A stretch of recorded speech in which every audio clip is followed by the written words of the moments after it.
quân châu lên về đi gai quân mà can có đi mê lùi phình kèn về đi nhưng mà thêm đã can đã lưu đi có gai quân mà về nhà phèm đại yon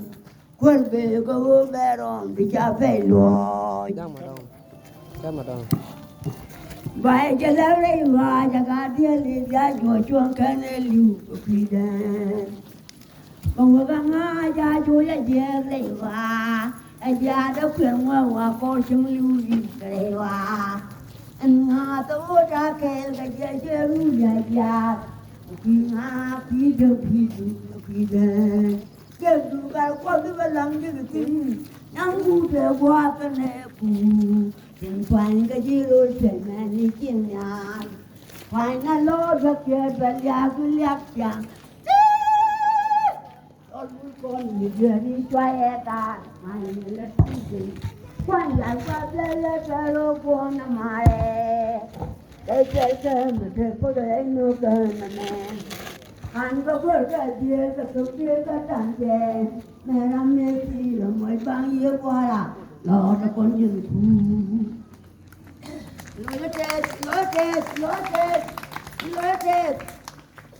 lối chết cả con mình chết rồi chứ ở người cũng ngoan tôi giờ lăn này nè bây giờ nào chết tôi có cái quan tôi có cái chả tôi là phát đi tôi người cũng ngoan đâu quá giúp mình giúp tôi chứ thế là thằng nào có bây giờ là gạt gạt phun thế cái phun thế thế mà qua thôi thì mà cha thôi có cái cái thu cái chuyện này nó có thật mà thu cái chuyện này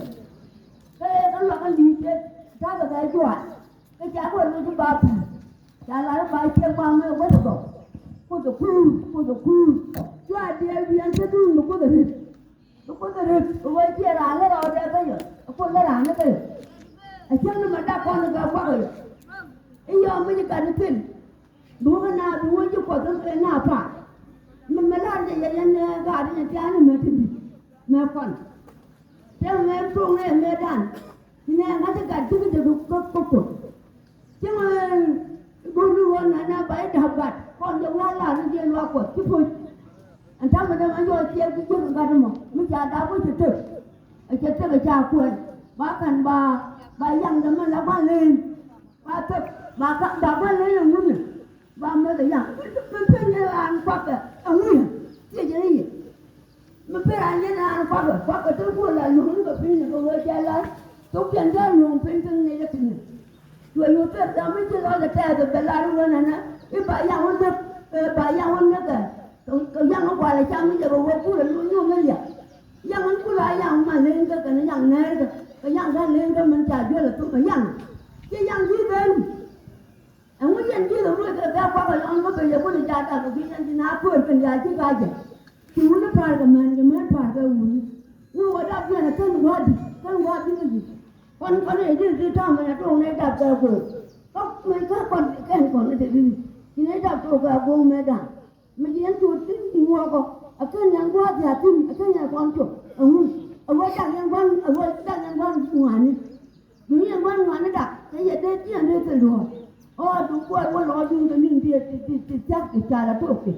đây anh sẽ buông vào thì đây anh gạt buông anh trả lại nhá mà nó thôi mình chưa gạt mình tôi có thể giúp các bạn để nhà là tôi để cầm của để là quan lý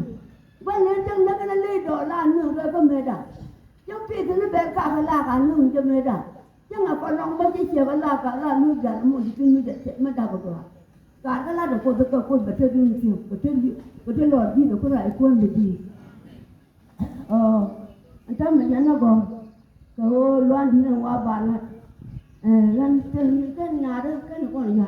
những cái nhà thật thì ta mình nhắn thì ta mình làm cái con cũng là đâu